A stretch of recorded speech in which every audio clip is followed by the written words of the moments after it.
favela revela aquela que desce o morro e vem transar.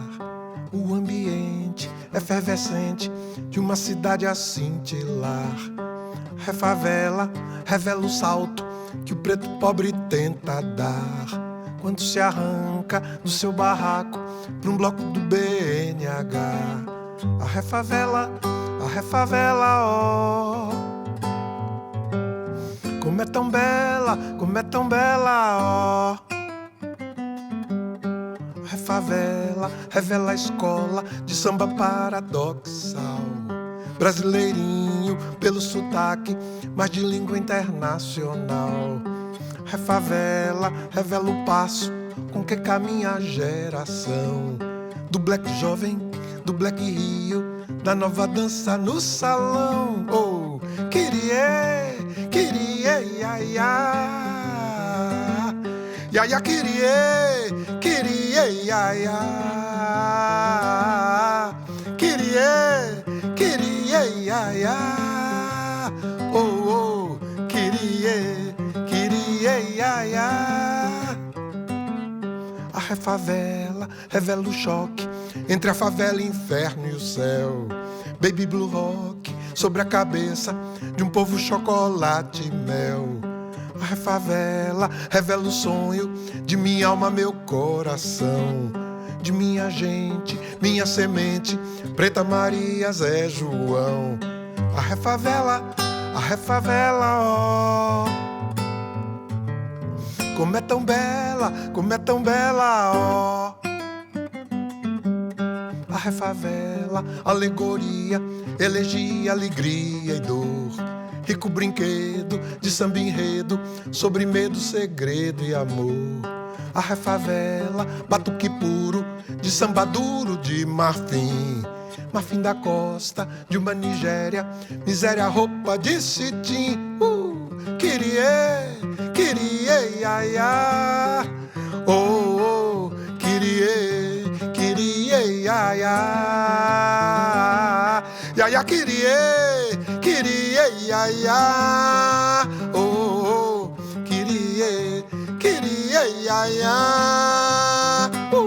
umba, tumbum, tumbum, tumbum, bim, bim, dem, bodim, pombum, tumbum, tumbum, tumbum, bim, bim, dem, bodim, tumbum, tumbum, tumbum, tumbum, bim, do, bim, dem, bodim, tumbum, tumbum, tumbum, tumbum, bim, do, bim, dem, tui.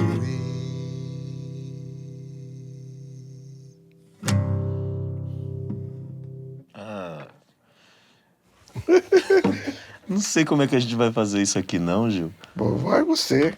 Tá. Onde você estava quando você ouviu essa música? Ela tem 40 anos que ela foi lançada. Você está com 39, fazer 40 esse ano. Então você não era nem nascido quando a música saiu. Mas você quer falar de onde eu estava, eu só consigo falar de onde eu tô agora. Pronto. Eu espero que você entenda isso, que para mim é difícil. É muito emocionante sempre quando a gente está perto. Eu queria começar Por aí. falando isso, porque eu nunca disse, assim... Acho importante falar isso mesmo. Meu grande mestre Zebrinha disse que a gente tem que bater cabeça para aqueles que a gente admira e que a gente respeita.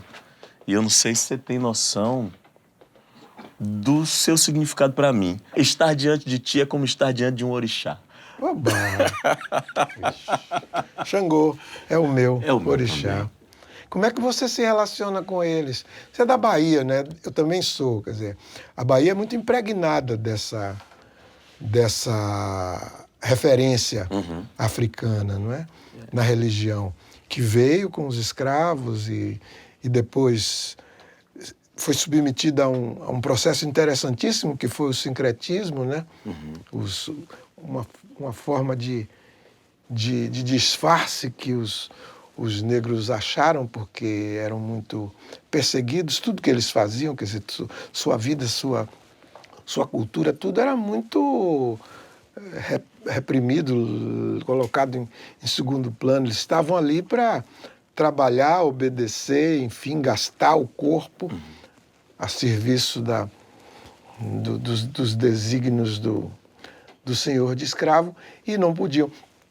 Mas então o candomblé foi uma forma extraordinária de resistência, de possibilitar a resistência deles.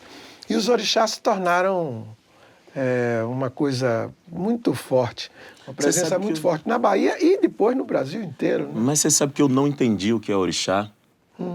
Quando era menino? Porque eu morei numa casa de Dona Lenita, Dindinha, hoje está com 93 anos de idade, onde eu convivia com os orixás sem entender que aquilo era um processo de possessão. Eu fui criado na casa de Dona Lenita, esposa de seu Lindu, um dos fundadores do Filhos de Gandhi. Sim. Você bem sabe. Sim, sim. Onde era? Federação. Na Federação. Federação, perto do cemitério Campo Santo. E era assim, Dindinha rezadeira, sempre fui criado menino, ela dizia assim, menino, vai ali no quintal, pega uma folha que eu vou rezar não sei quem, que tá com a espinhela caída. Eu ia, ficava ajudando ela ali, pegava, jogava fora. De repente ela fazia um caruru, alguém estava recebido de um orixá, estava ali, eu não entendi o que era aquilo, inclusive não sabia o valor daquilo. Aquilo tudo era parte do seu mundo lúdico.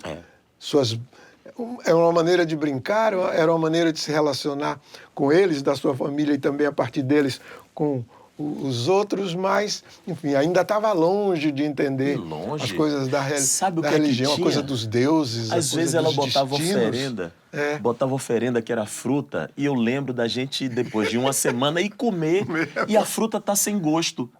A gente sentia a textura, a fruta ainda conservada, mas sem gosto. Eu não entendi o que era aquilo, só achava divertido, engraçado. O orixá tinha engolido o sabor da fruta.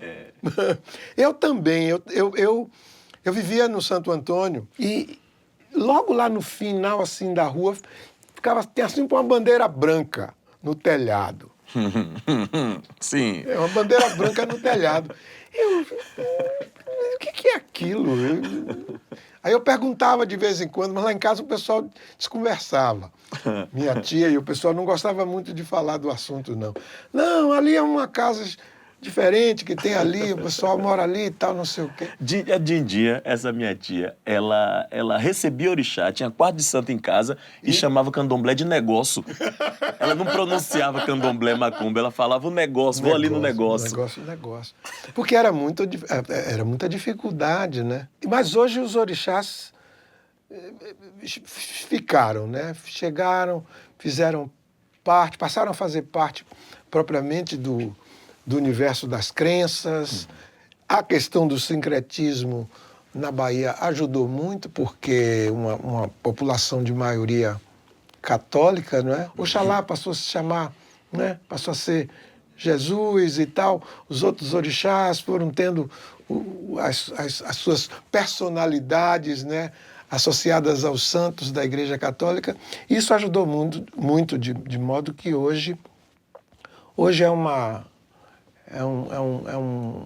um patrimônio, eu acho. Você não sente assim, não? A gente ainda enfrenta algumas dificuldades, né, Gil? Acho muito bonito e importante a gente falar sobre isso, de que mudou, de que avançou muito, mas ainda assim a gente vê tanta expressão de ódio, né, contra a fé do outro. Isso é uma coisa que me abala muito. E, ao mesmo tempo, me alegra muito quando eu vejo outra coisa. Eu fui em Salvador, semana passada, numa escola católica. E o diretor da escola, que é um padre, ele fez questão de, quando eu cheguei no teatro da escola, de dizer assim, Lázaro, essa aqui é uma escola católica, mas antes de você falar, eu queria convidar 2 pessoas. Ele chamou 2 meninas que tinham se feito de santo há pouco tempo, alunas da escola, com turbante na cabeça, e disse, somos católicos aqui, mas queremos todos. Eu achei isso um gesto, uma atitude, né? É isso que muda, né? Não é o ódio, não é a rejeição. E na verdade, a comprovação de que esses 2 campos de crença, esses 2 campos de entendimento da transcendência, se uniram. Agora, você sabe que eu demorei um tempo para entender que quando a gente fala do candomblé, dos orixás, contém isso também, mais do que a religião, mas também ordem hierárquica, organização social, saberes. Eu vim entender isso depois. E aí preciso falar isso para você também, mais uma bater cabeça mais uma vez. Muito do meu entendimento veio de 2 documentários seus. Um é o DVD, o Caia na Gandaia, e veio também de você ali com Pierre Verger. Com Verger na África. Eu vi ele aquilo, na Bahia, depois na África. morando na Bahia, eu disse, rapaz, entendi. É um exemplo extraordinário dessa adesão do branco europeu ainda por cima, né?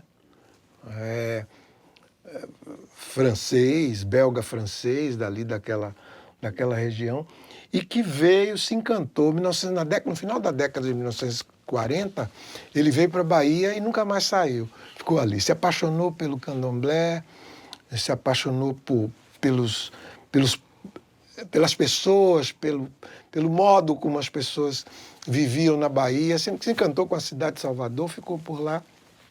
E quando ele morreu, nós fomos... Porque ele tinha ido à África e tinha recebido lá o nome de Fatumbi, né, num candomblé africano, lá numa daquelas manifestações de origem mesmo lá na África, em Saqueté, no Benin. E quando ele morreu, a gente foi lá fazer o axexê dele. Você agora teve em Angola. Eu tive em Angola. Eu só tive a oportunidade de ir em Moçambique e Angola. 2 oportunidades de língua portuguesa, pouco tempo, mas que ainda assim teve um impacto que foi muito revelador. Primeiro, em algum momento, eu tirei toda a minha ilusão sobre uma África mítica, aquilo que eu achava que tinha na África, que eu ia encontrar aquele ideal de África. Foi bom isso. E, ao mesmo tempo, me colocou num lugar de aprendiz, porque eu chegava lá e eu ficava muito ouvindo as pessoas, fiquei muito em silêncio. Eu falei pouco na África. Eu senti que eu tinha muito para escutar. Quando eu cheguei em Moçambique, e eu passei um dia em Moçambique, nesse um dia eu fiz 10 coisas. E em todas elas eu queria aproveitar muito, queria viver muito, queria me encontrar. Angola eu tive a oportunidade de ficar mais tempo, e lá, talvez, por ter ficado mais tempo, eu me encontrei com mais facilidade nas semelhanças físicas, nas expressões, no vocabulário, no tipo de música que se faz lá, e que eu tive a oportunidade de conhecer e conviver com muitos artistas da música popular angolana. E isso deu um refresco. E a maioria deles tem referenciais brasileiros importantes, são apaixonados pela música brasileira. É importantíssimo que a gente vá fazer esses reconhecimentos dessas forças, não é? Que moveram o processo todo de civilização. Visitar a África, para nós que tivemos o privilégio, é uma coisa fundamental, é lindo. Apesar de todas as grandes dificuldades que ainda vivem os negros no Brasil, mas tem algumas vitórias. Tem algumas vitórias. E é um processo muito simultâneo, né? Eu acho que tem um movimento muito bonito que aconteceu agora, na minha geração. Assim, não vou falar das outras, vou falar da minha vivência, né? Que é de uma afirmação através da estética, uma afirmação através dos saberes universitários. Acho importante falar isso. Tem uma galera que entrou na universidade agora e está criando teses, e que está criando novos pensares, novas narrativas, e que permanecerá ainda em cima de muita luta, porque eu acho que a nossa luta não vai acabar tão cedo, infelizmente. Mas eu acho que tem algumas características desse movimento, pelo menos que eu estou vendo nesse meu curto tempo de existência, que me faz ter alguma fé de que a gente vai chegar lá onde a gente deseja. E eu acho que é um desejo profundo, às vezes até inconsciente, do povo brasileiro inteiro, né? Espero que sim. Eu acho que sim. É mesmo? Eu às vezes fico tão desanimado. Eu acho que Você sim. nunca desanima não, Gil? Eu não. Oxente, Gil. Não desanimo porque não vim aqui no mundo para desanimar, não. Eu vim aqui para animar. E... para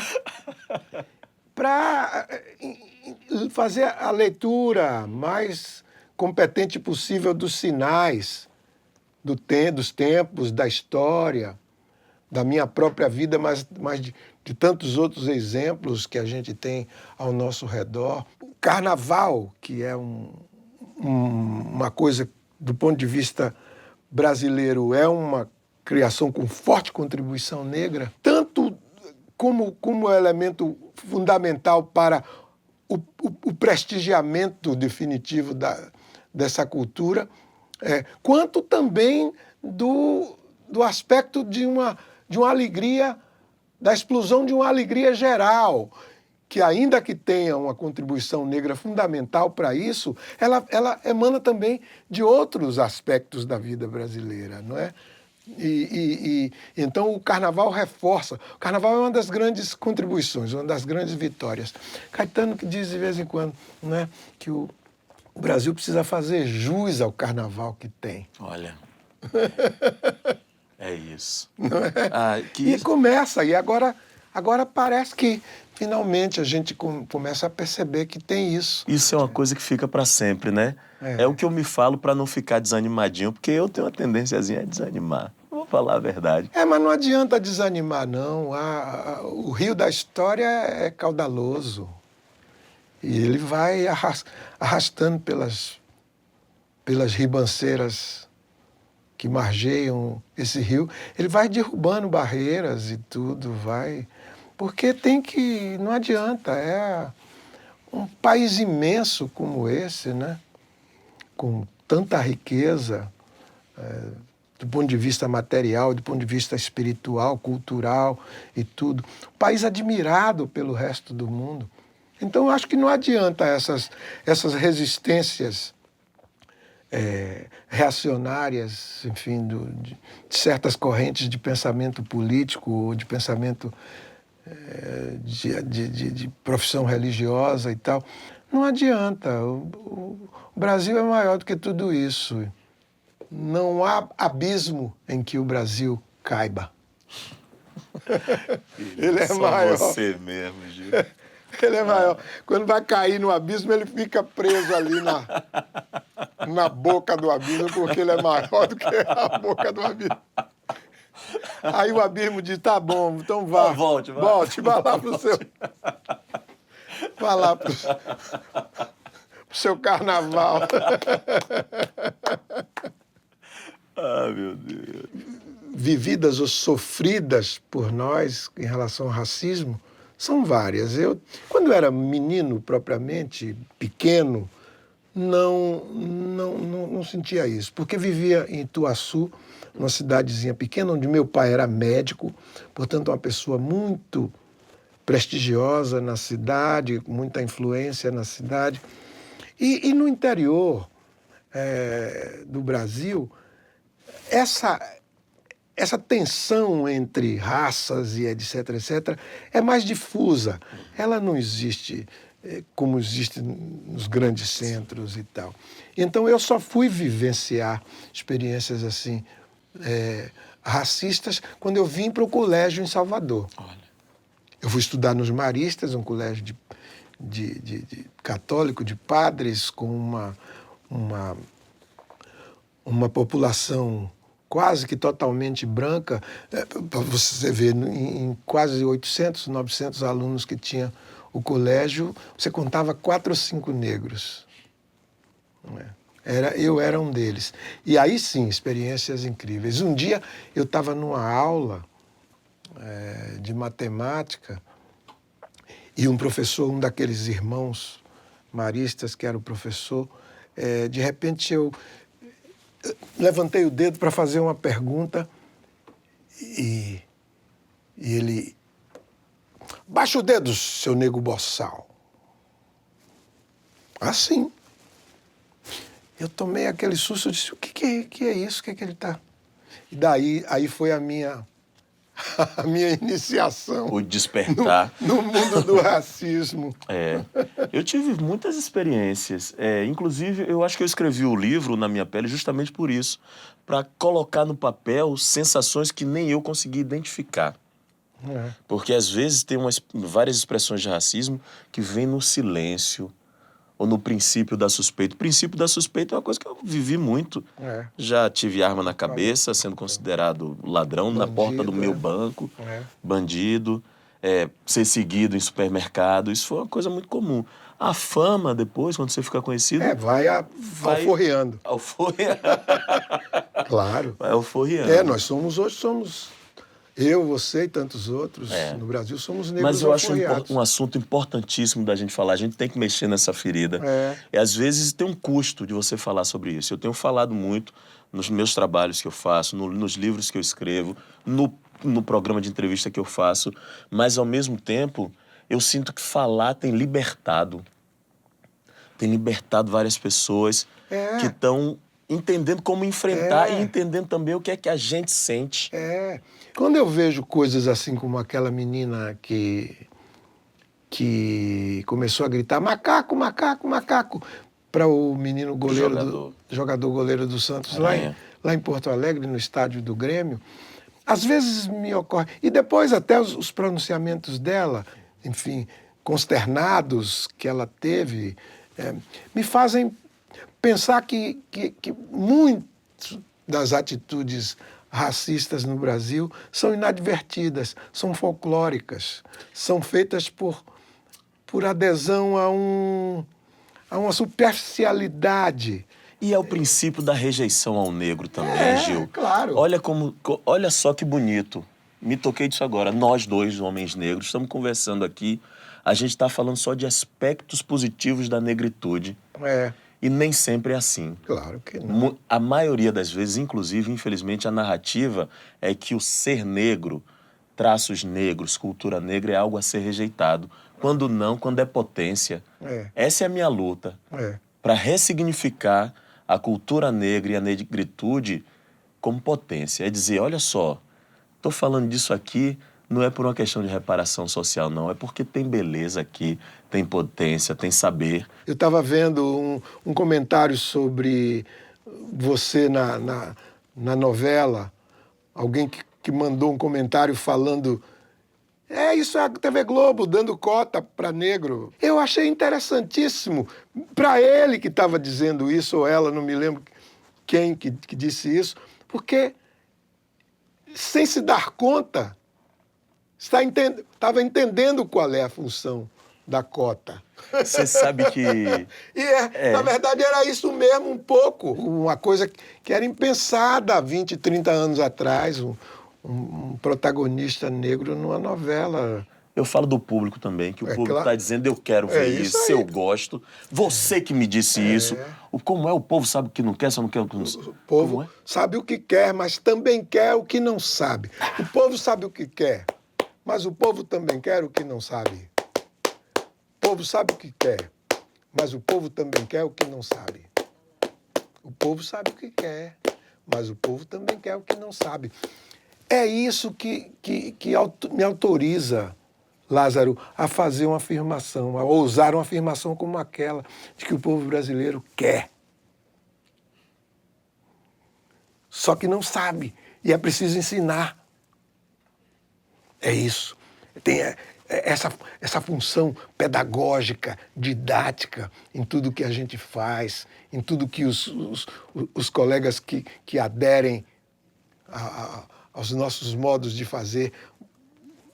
Tudo isso, como isso ensina ao povo brasileiro, como isso ensina, como isso tem um papel de resgatar neles, em todos eles, esse sentimento, esse desejo, essa querência que é real, profunda. Eles querem um Brasil de todas as cores mesmo. Eles querem um Brasil com reconhecimento profundo da importância da civilização negra, enfim, que está no mundo, mas que aqui tem um caráter ainda mais especial do que em outros lugares do mundo. Tudo isso. Você é orixá. Eu? Orixá da palavra, eu tô dizendo. Sou nada. Sim, você sabe o que é. A benção, menino. Benção, Gil. Oxalá que ele abençoe. Xangô também. Olha aí os bem-te-vis do Canal Brasil em seu habitat natural. Peraí, o narrador chamou a gente de bem-te-vi? Tô ligado, é porque os humanos acham que o som que a gente faz é bem TV. Isso não faz o menor sentido. Eles não sabem que o que a gente fala é... Imagina o dia que eles descobrirem que a gente tá o tempo todo falando.